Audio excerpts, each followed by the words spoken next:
Hello and welcome to part 5 in this series of how to sketch model a car. Right, we're designing and modeling Hanbin's DTM BMW like homage, and this video we're gonna talk about how we got from this to this, right? If you remember in the last video, I talked about how once you have a blocked up form, it's a lot easier for people to come in and just start reproportioning it, right? Because you're not starting from scratch. You can kind of be like, okay, I don't like that. We're gonna move this back. We're gonna move this down. We're gonna make the wheels bigger. We're gonna do a lot of stuff because now we have this like base to work off of. And the reason why I say that is because a lot of times, as your model progresses and the design evolves, you're gonna look back at sort of like these models, and you're gonna be like, oh my god, there was so much there was so much stuff that was wrong with this model, just proportionally speaking and all that. But the thing is that was the whole purpose of this model, right? We talked a little bit about that in the last video. Just a good sort of a place to start. And once you have this, it's really easy for other people to come in and do something on their own. And that's actually what Hanbin did. If you remember, he gave me those orthographics, and I had started doing those orthographics, but on the break, on this Christmas and like winter break, he basically had some free time, and he basically remodeled the whole car. Based off this, and slowly moving everything, and then before you know it, he had a whole new car that started off life with like this, but became completely its own thing, and we moved away from the design and we're doing something completely different. Let me actually show you guys exactly what he sent me. See, this is the model that he sent me. And this is actually a very common thing that happens inside of the design studios. Many times, a designer, it's very valuable when a designer has relatively good modeling skills. Obviously, we're never going to expect him to model in terms of how I model, exactly the same how no one would ever expect me to design like he designs, right? It's two completely different skill sets. So just to be able to sort of accomplish this sort of the model is extremely great, especially for a designer. I think it's good just for a person in general. If you can sort of get this across, it kind of gives the idea of what you want, and then I can take this model and just clean it up, right? Like if you notice in my version, I take out all the fillets, and then I also box everything up a lot better, right? Let me show you. See, if we compare this to this, in my version, everything has its place, and I'm sort of building everything around itself, and kind of like going from step to step to step to step. I'm making sure everything is still in its hard edge mode, right? In the front too. Another thing is, let me show you guys what he sketched, and because he gave me this, and then he gave me some sketches. Let me show them to you. So before I started resurfacing it, he sent me this sketch, and if I show you the difference between the rendering and the sketch, you see he wanted this lower and bigger, right? So I already knew off the bat that I was gonna have to sort of do that. And then he also sent me this sketch, right? And this sketch versus the old one, it shows the same thing. It gets a little lower, and then there's other things I notice off this, right? Like in this sketch, see there's this sort of like kidney shape sort of goes in, and it's sort of part of like the outer structure. And then on this one, it's actually more like, if let me brighten it up a bit, it's actually more like it's its own little, it's like a housing, and inside the housing it has these sort of like elements in it. And obviously I talked to Hanbin about it, and he was like, yeah, this is more like what I want. Other things that sort of like pop in my head when I see this curve is all, it's kind of going from the headlights, and it just kind of reaches down into the bumper, and then it transitions down, and there's this little offset here, and and there's a cord coming through here, and then there's this little inlet. And then also another thing that really like pops out in my head is that all this is just one surface, right? So so if we go back to the model, let me open up Alias, hold on. So we see this model here, this whole surface right here is not connected, it's not the same. And it's also kind of like it has the angle, if we look at it from the straight front, is upwards, right? And if we look at those renderings, everything was like nice and straight, and obviously we wanted all of this down, right? So if I open up the one I did, see how much, let me actually open so you can see both of the wires, so you can see just how much I actually lowered all this, right? Like before it was this green is the old one. That's how far they're high. That's how much higher it was. And then see, we can see this angle. Now we straighten it out, and if you see all this thickness, I moved it all the way around, and it's now just one line, right? It's going all the way down. Let me hide the wires again. Oops. See, I made it so that it's all one continuous like curve, and it's all related to itself. You know, this whole area, which I think is rendered. Oh, there you go. This whole area, what about this? Yeah, okay, that's fine.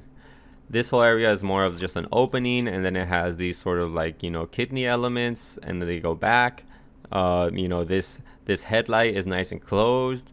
And then this surface, see, now it's all one nice, you know, one nice surface that goes all the way to the back, right? And I think I actually, yeah, so how I did that is first I surfaced it from here to here, and then connected that, and then I just extended it out to get a good surface. And but that did mean that from here it kind of went a little bit further out, but obviously that's super fine in this sort of in any model, honestly. And then see, now this relationship, we have a core going, that's going to be going down through here, we have the offset, and then down here this is going to go in, this is going to go in, you know. That's all. And then the next video is going to be on making the transitional surfaces of this video. And I did actually record the whole process of going from here to here, but it was actually quite a lot of work just to clean everything up. And all it really is just me kind of doing exactly what I was doing in the last videos, right? Like, you know, using anchor points, or like, you know, like certain things that I'm like, okay, I know that this is going to be my new, basically this surface right here. I was like, okay, I know that this is going to be like the new position and basically the whole center of this front, you know. And then from there I pushed everything out.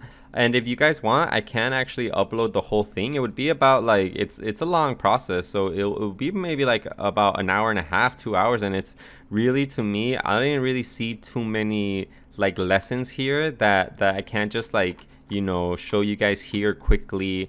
Because this, to me, it's more about reproportioning it cleanly, you know, like making sure that everything has a home, that everything is nice and closed up. Because the next part of this is going to be the resurface, or not the resurfacing, but adding all of these transitional surfaces.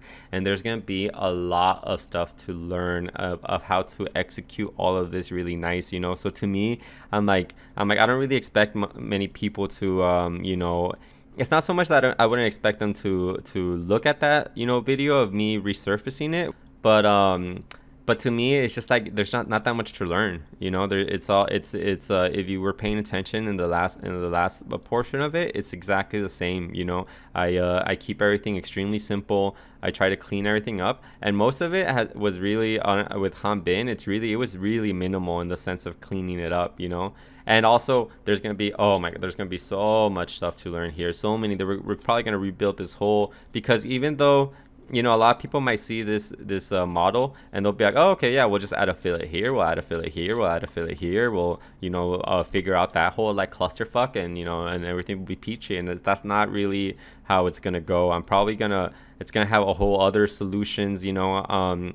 I kind of wanted to make a point of that in this video, because it's not really so much this isn't like, it's almost like how we always talk about with the curve networks and everything. This isn't set in stone, you know, like, you know, just because this is more the lines that everyone agreed upon and Hanbin really likes. Like, I'm like, okay, this is what Hanbin likes, and this is, you know, the design he's trying to go for. This is a very cleaned up version of that design.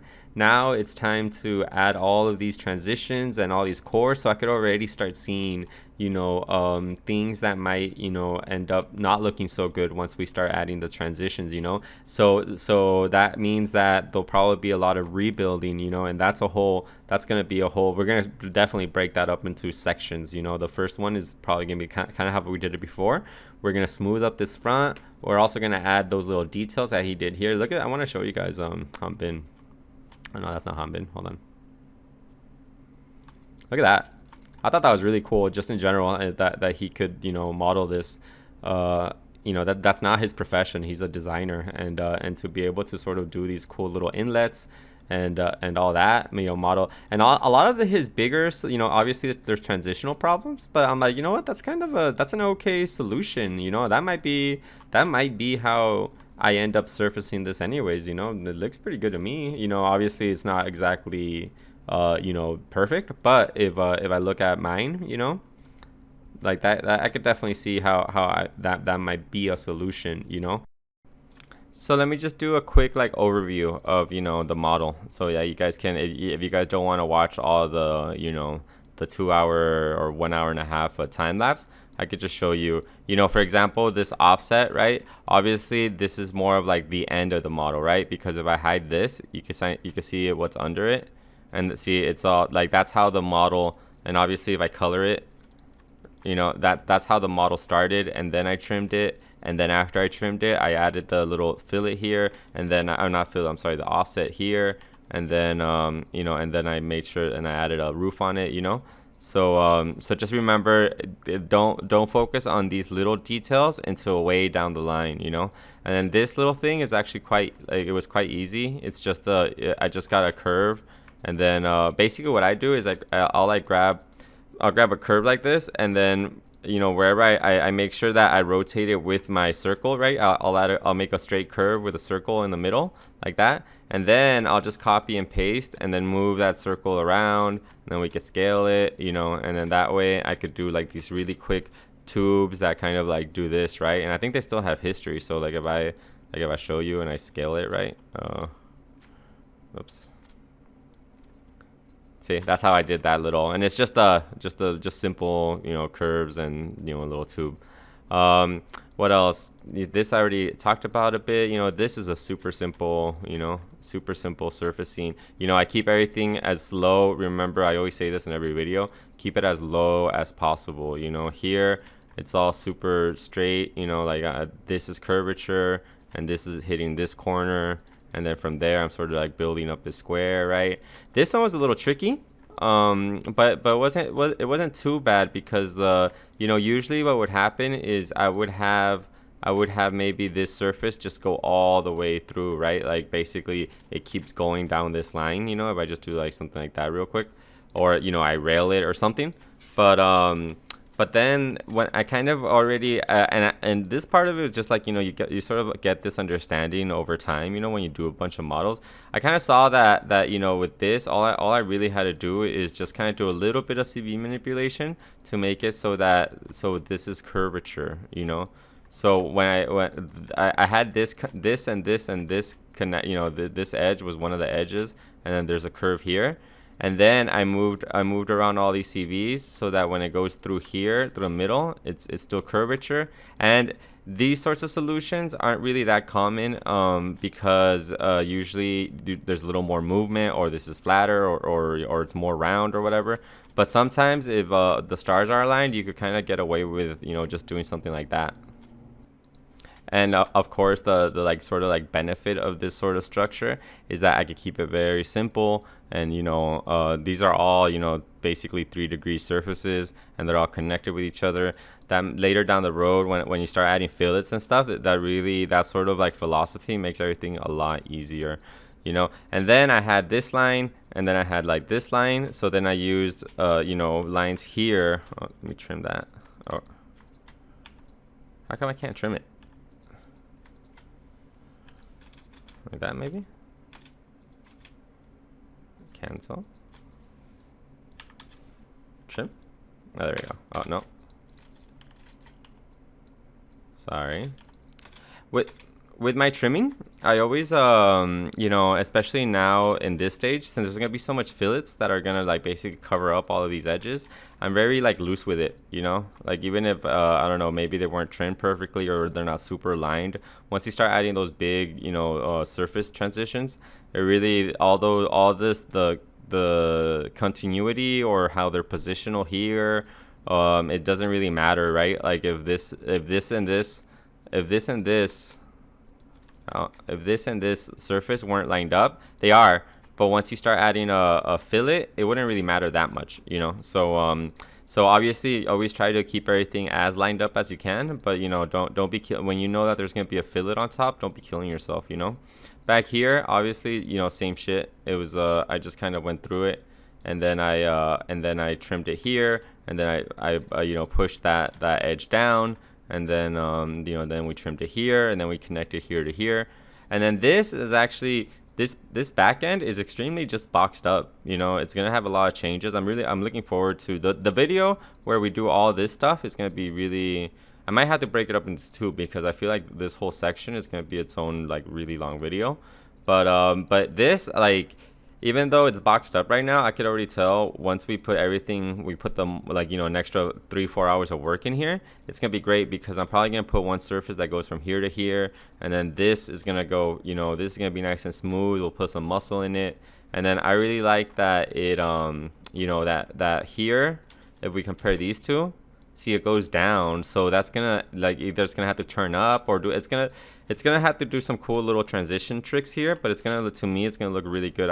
That's also, I don't know if you've seen in my Electra, I kind of have that too, where when it goes in here, it goes a little further down into the wing, and that always gives you cool little like results, you know. This wing was incredibly easy, you know. It's just a surface, and then I trimmed it here, did a little tubular offset, and then I copied, pasted, and moved it in, and then did another little mini tubular offset, and then, you know, we got this cool little, like, you know, side of the wing. These things, you know, I just skinned them, and also right here, I kind of moved them back because basically when we go down here and we hit it all the way here, see, they become one, and then it could start making a lot of errors, which nowadays isn't that important, but it kind of goes with the subject I was talking about earlier about how, you know, if things are positional or not, it doesn't matter if you're gonna put a fillet and stuff. It's same thing with sort of like these little corners. Back in the day when basically when two CVs were in the same spot, like if I grabbed this CV and I moved it here, that would cause a lot of problems with the fillet tool down the line. Other softwares might cause a lot of problems. So there would be studios that would be like, you know, it would be an explicit rule not to have that, you know, and you had to sort of like, you check your model and make sure it didn't have it. Nowadays, that's not really the case. So I guess I'm saying if there's a surface that's giving you problems because it might like reach a point, and you know you're gonna fillet it, remember to cut, you know, just cut it like that, and then once you have to fillet here and then fillet here, by the time it hits here, this all is gonna be a transitional surface. And obviously once we get back down to this side of the videos, you know, that's probably like 3-4 videos from now, we'll definitely talk about that more in depth. But yeah, so everything else is very, you know, straightforward, you know, nothing out of the blue, nothing crazy, no crazy surfaces, you know. Most of these are, you know, I guess maybe this one is 5 degrees, you know, but almost everything else is you know, 3 or maybe even less. So, you know, just remember, except for the wheel well, like I think I've said this a lot of times, the wheel well I don't care about because I try to actually keep it all into one thing, just because you know, like there's gonna be a lot of times where I wanna, you know, I wanna put a curve and I'm not exactly sure where I want it, you know. So it's very valuable that I could do this and, you know, this, and, you know, it doesn't really matter. I'll still be able to, you know, use this as one curve if I'm surfacing it, right? So yeah, and also I would love to have the time to surface these wheels too. I don't know when that's gonna happen, but yeah. So I kind of wanted to do this like quick little overview of the model, of where it's at. You know, most of the changes were all design changes, and in terms of modeling philosophy, to me, it wasn't really, you know, going to doing a 2-hour thing wasn't really, I wasn't feeling it, you know. But there'll definitely be a link in the description, and I'll probably keep that video private. If you guys have any questions about that video, you know, just remember to put a timestamp. You know, like, hey, here at minute 35 you did this, and why'd you do that, or whatever, you know. But honestly, it's all just regular surfacing stuff, and yeah. So you know, thanks for your patience. I do apologize for everything taking me so long. I do have a, you know, 9 to 5, and you know, a lot of times I'm doing a lot of complex stuff for, you know, big OEMs. So it's kind of hard for me to sort of like get home and do these. So I do appreciate the the comments, and also the, you know, the patience. So yeah, hang in there, and I'm telling you, I could, oh my god, now especially how the model is, oh, it's gonna look so good. I'm super excited about showing you guys how to solve all of these crazy transitional surfaces. You know, those will be nice and long and boring, and you know, you're gonna have to sit there and for, you know, 2 hours just listen to me talk. So I know you're looking forward to that. Now I'm joking. But yeah, so I hope you guys enjoyed this video. I know I've already been speaking a lot, and yeah, I hope to see you on the next video when we make all this nice and cool. See you later.